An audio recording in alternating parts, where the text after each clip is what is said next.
Here in the Roosevelt Room, just steps from the Oval Office after getting an update on the assassination attempt on former President Donald Trump. Trump says he was shot in the right ear at his campaign rally yesterday, shocking all of us across the world, and he has since been released from the hospital. Earlier today, the White House released a photo of the president receiving a briefing with Homeland Security and law enforcement officials there in the Situation Room. We now know the name of the rally attendee who was killed, Corey Comparator, a Pennsylvania firefighter, a father described as a girl dad. He was shot while trying to protect his family. We are not expected to hear from Trump himself today. He is traveling to Milwaukee as planned for the Republican National Convention. This morning, Trump posted on Truth Social, "In this moment, it is more important than ever," he said, "that we stand united and show our true character as Americans, remaining strong and determined and not allowing evil to win." Again, we're waiting for the president. Here he is. He's entering the Roosevelt Room, accompanied by top cabinet officials, including the vice president. Let's listen. Last night, I spoke with Donald Trump. I'm sincerely grateful that he's doing well and recovering, and we had a short but good conversation. Jill and I are keeping him and his family in our prayers. We also extend our deepest condolences to the family of the victim who was killed. He was a father.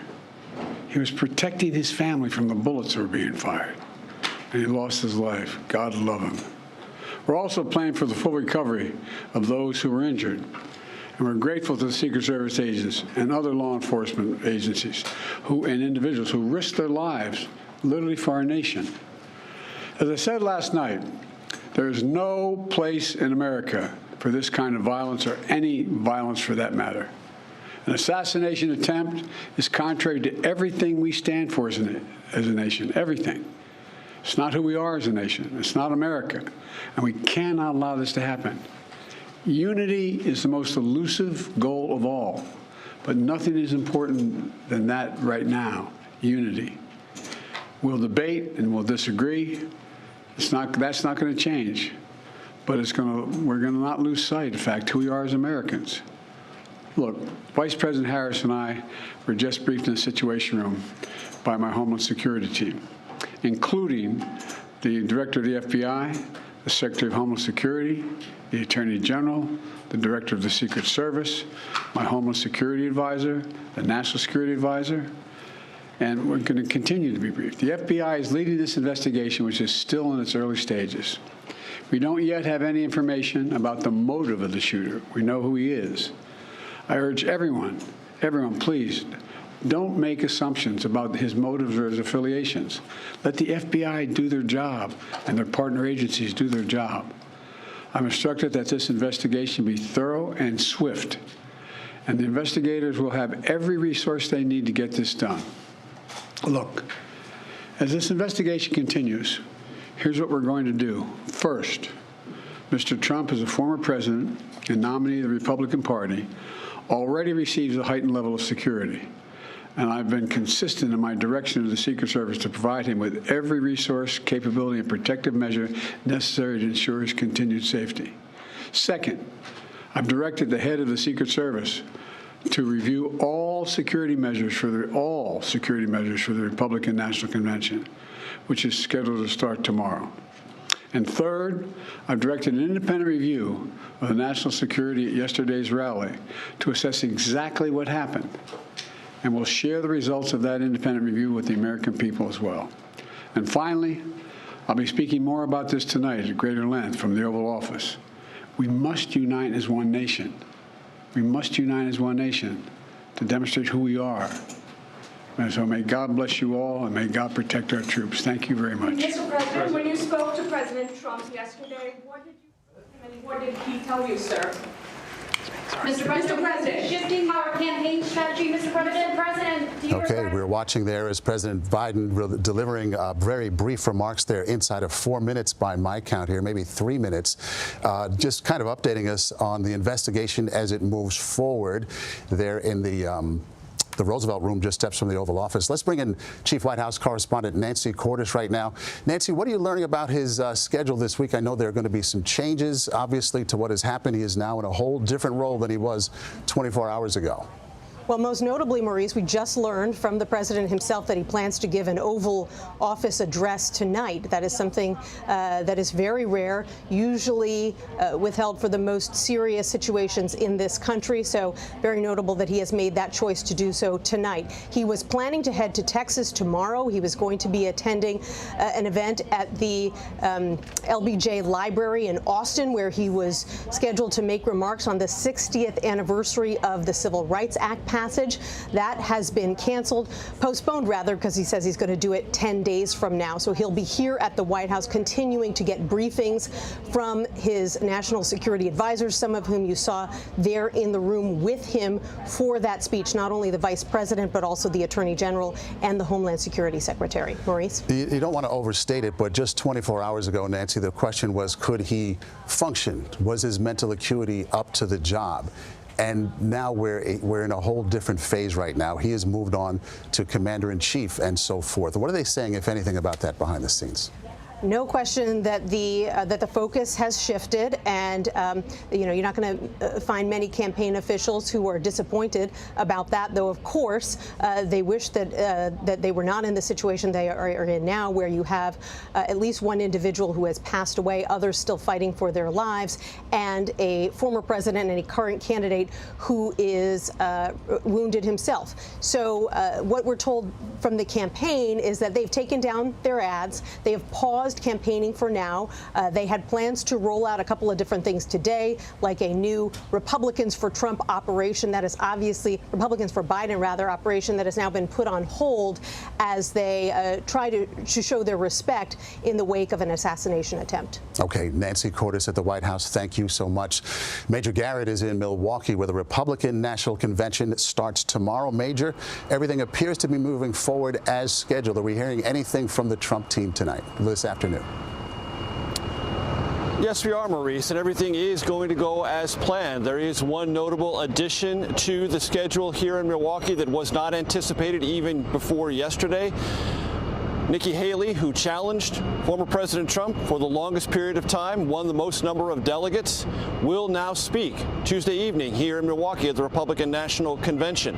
When the former president put on Truth Social today that the most important thing is to unify, this is a visible expression of that attempt at GOP, meaning Republican Party, unity. Nikki Haley was not going to be here, and she acknowledged that, released her delegates to vote for President Trump if they so chose to last week, but had no intention of being here. There's now been outreach directly to the former ambassador, and she has accepted the invitation. And that is something that is meant by the Trump campaign to explain to all Republicans, those who are here and those nationwide, and those Nikki Haley supporters, that she is part of this endeavor now and will be featured here in Milwaukee. The other thing that's worth noting, Maurice, and this is something that's been clear here in Milwaukee since yesterday afternoon, but the president's saying he's asked the Secret Service to review all security preparations for this convention.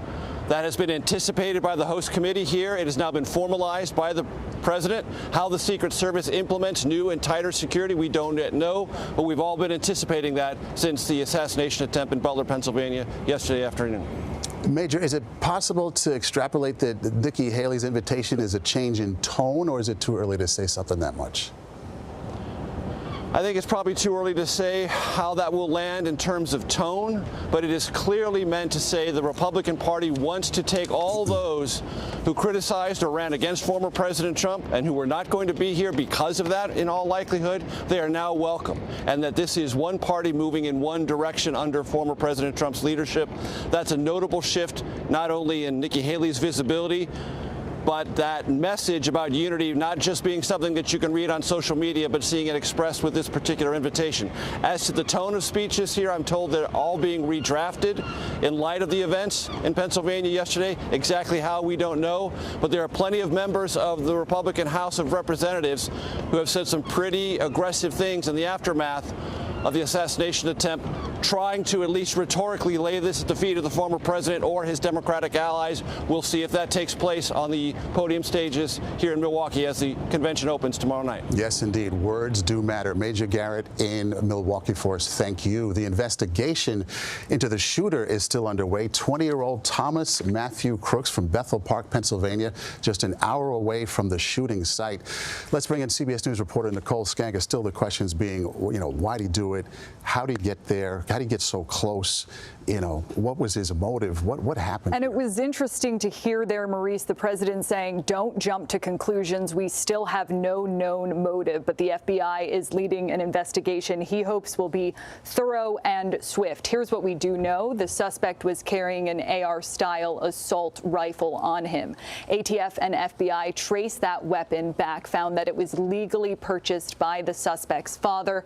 In addition to that, law enforcement finding materials described as incendiary or explosive in his vehicle and some sort of mechanism on his person that is thought to trigger those materials. This investigation still underway. I'll also point out the president there saying that he has also directed the Secret Service director, in addition to reviewing all of the security protocol around the RNC, to ensure that every resource is made available to continue to bolster the former president's detail, and that an independent review will be conducted and made public about just went down on that day. There have been some concerns from lawmakers, perhaps, that Secret Service was not given the resources it needed. We are told that former President Trump's detail grew back in June. He was given additional counter sniper teams. Certainly now, despite the tragedy of yesterday, some relief that there were 4 teams at that event. Given extra resources as requested, we should point out, right? Absolutely. Requested by Secret Service officials, and as part of the former president developing a more busy campaign schedule, the decision was made back in June for more resources on the ground. And still unclear as whether the suspect had any accomplices at this point. We don't know. Investigators still looking into that. They have not found anything yet, but they continue to caution. It is early, and this investigation, it is active. And as the president said, don't jump to conclusions. Nicole, thank you for your reporting and insight. Our coverage will continue on CBS News 24/7, your local news, and tonight on a special edition of the CBS Evening News with Nora O'Donnell from Milwaukee. This has been a CBS News Special Report. I'm Maurice Dubois.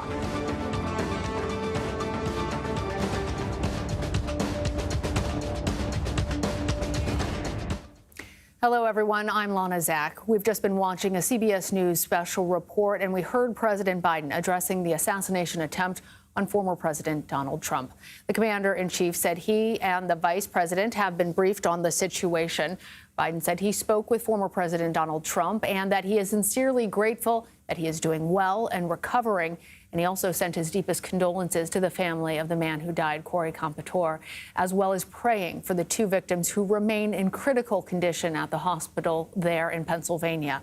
The president announced that he would address the nation later tonight from the Oval Office on the subject of unity. He said it is the most elusive goal, and while we continue to debate, quote, we're not going to lose sight of who we are as Americans. CBS News correspondent Charlie DeMar is in Bethel Park, Pennsylvania, outside of the suspect's home in that neighborhood.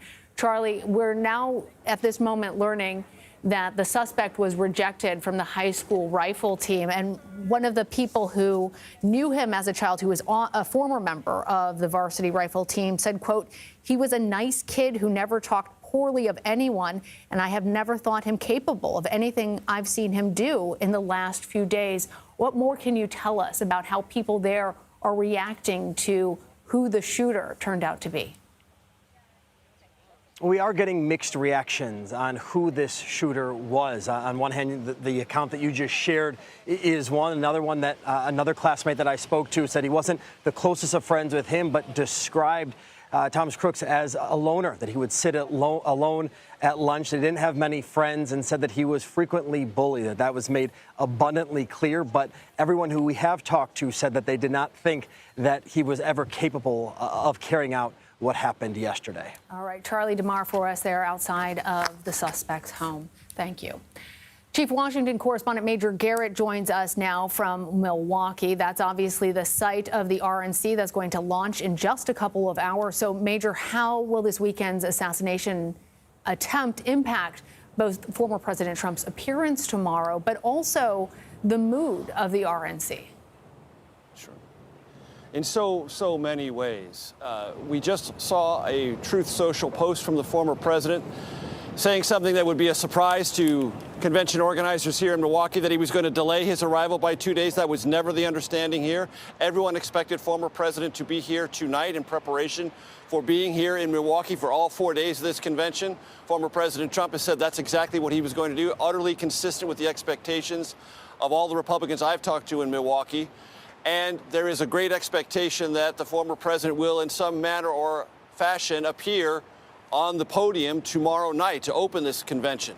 When, how, we don't know, but everyone I've talked to here in Milwaukee expects that to be, if it happens, an electrifying event, because the mood here in Milwaukee is, if possible, more resilient, more intense, more devoted to former President Trump than it was a day ago. And it was already resilient, resourceful, committed, devoted to former President Trump. That's all multiplied. We don't know how the rhetoric is going to land here in terms of the speeches given by those, but I'm told by those organizing and scheduling all those speeches, they're all being redrafted to take note of what happened, the assassination attempt on former President Trump. Is that rhetoric going to be arch and harsh and condemning of Democrats, or just strong in the sense that former President Trump withstood something and will withstand more in the coming campaign? Stay tuned for that. And President Biden, his remarks at the White House, just said that there will be a review of the security apparatus here. We expect it to be enlarged and intensified. That is probably going to take place this afternoon and this evening in preparations for the opening of the convention tomorrow. I appreciate especially your point about this being an opportunity for the former president to potentially transcend what usually during political conventions is party-specific rhetoric, to sort of look to the greater value of the country, that theme of unity that we hear the current president talking about. I remember, and I was there in the audience in during the 2016 campaign when candidate Trump made a surprise early appearance, and how it absolutely electrified the convention at that time. Do we know anything more about both the announcement of Vice President, which he had said that he was going to reveal potentially in this week, as well as whether they're looking at other ways to try and make sure that this is an opportunity to demonstrate differences between him and his political rival, which he's certainly tried to do up until this point? Well, the timing of the vice presidential pick is very important. It has to be done this week. The convention has to ratify and nominate both former President Trump as the Republican Party presidential nominee and his running mate. So we expect that announcement maybe tomorrow or Tuesday, certainly no later than Tuesday. I can also tell you that in the expression of internal Republican Party unity, the president's campaign, the former president's campaign, has invited Nikki Haley, one of the most aggressive opponents that former President Trump vanquished in the Republican primary. That is to say, Nikki Haley accumulated the highest number of delegates, 99, not formidable, but still the largest number of any of the Republican challengers, was not going to be here in Milwaukee, has now been invited to give a speech and appear. That will happen Tuesday. That's part of the former president's post-assassination attempt effort to tell all Republicans that we are, as a party, going to unify. Nikki Haley was not going to be here. And that was by the wishes of the Trump campaign and the Republican National Committee. That's all been revisited.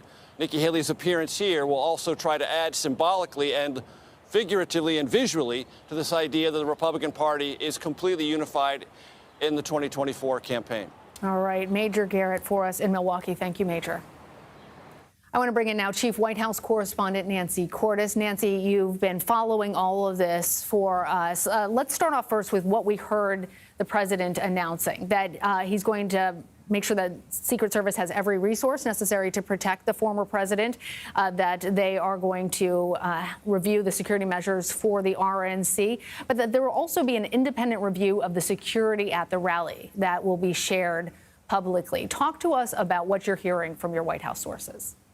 That was really notable, that last point, Lana, that no matter what that independent review shows, whether it is positive or negative for the Secret Service, that the White House plans to release those findings publicly. Beyond that, the president once again tried to strike a note of unity. He said that unity is the most important thing, very difficult to achieve. He said we will continue to debate over policy or politics, but we need to be unified as a country. Beyond that, he said there's no place in America for violence. An assassination attempt is contrary to everything we are. Very interesting that he is now planning to deliver an Oval Office address. Those are quite rare, usually reserved for really important events in American life, and this would certainly qualify. So we will be speaking to the White House to try to get more details about what exactly is on his agenda to address in that speech, how long it will be, and why they felt that this was an important time. Even though he spoke last night and just a few moments ago here at the White House, he feels that this is so important that he wants to give a more formal address from the Oval Office. And Nancy, we appreciate you bringing us all of those updates. You also reported that President Biden is postponing his trip to Texas tomorrow. What more can you tell us about how his schedule is changing, particularly for this week? Right. So obviously, this is a very sensitive situation. The Biden team doesn't want to do anything that would appear to, resemble overt campaigning, even though the trip that he was scheduled to make tomorrow was not really a campaign event. He was making a trip as part of his official duties. He was going to the LBJ Presidential Library in Austin, Texas, to commemorate the 60th anniversary of the Civil Rights Act. He was going to give a speech there. He was going to do a sit-down interview there, but the White House has canceled that visit, at least for now. They're hoping to reschedule it for 10 days from now because the president is still being briefed by his national security team. We got a photo of him in the Situation Room a couple of hours ago, meeting with his top advisors, and we assume that that's going to continue tomorrow. He said, in fact, in his brief remarks a short time ago, that he still doesn't have any information about the motive of this shooter. He said, don't make any assumptions about this individual's motives or affiliations. The FBI is investigating all of that, he said, and he is pushing for a swift investigation. He said the FBI will have all the resources it needs to do so. Really important to try and bring down the temperature in this environment. Nancy Cordes, thank you. You're welcome.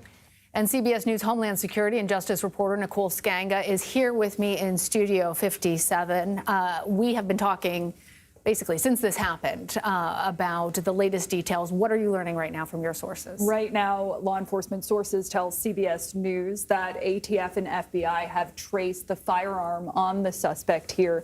We previously reported an AR-style weapon used by the gunman here, but now law enforcement sources tell CBS News that that firearm was traced to the suspect's father, that it was legally purchased. Also learning more about what else was in the vicinity of the gunman as police continue to investigate his neighborhood there in Bethel Park, about an hour outside where the rally was held, as well as his vehicle. And law enforcement sources tell CBS News that there were explosive or incendiary type materials found within the suspect's car, as well as on his person. Some sort of device that is thought to have potentially triggered those materials. And so a very early, very active investigation that is being led by the FBI right now, but certainly that is one of the open questions. We also know, and my colleague Charlie DeMar on the scene there in Pennsylvania reporting that the bomb squad has also visited the suspect's home. So searches of the suspect's residence as well. In terms of the online footprint, many have noted that it is peculiar that the suspect did not have a larger footprint here. But we do know that he did have a Discord account that is a popular streaming and gaming account, and the company did confirm that. Really appreciate you bringing us up to date with all of these latest developments as we are hearing them. I want to thank you, Nicole Skanga. We also want to thank Charlie, Major, and Nancy, all for joining us and bringing us the very latest information. Our coverage on the assassination attempt against the former president continues after the break. I'm Lana Zach. Stay with us. You're streaming CBS News 24/7.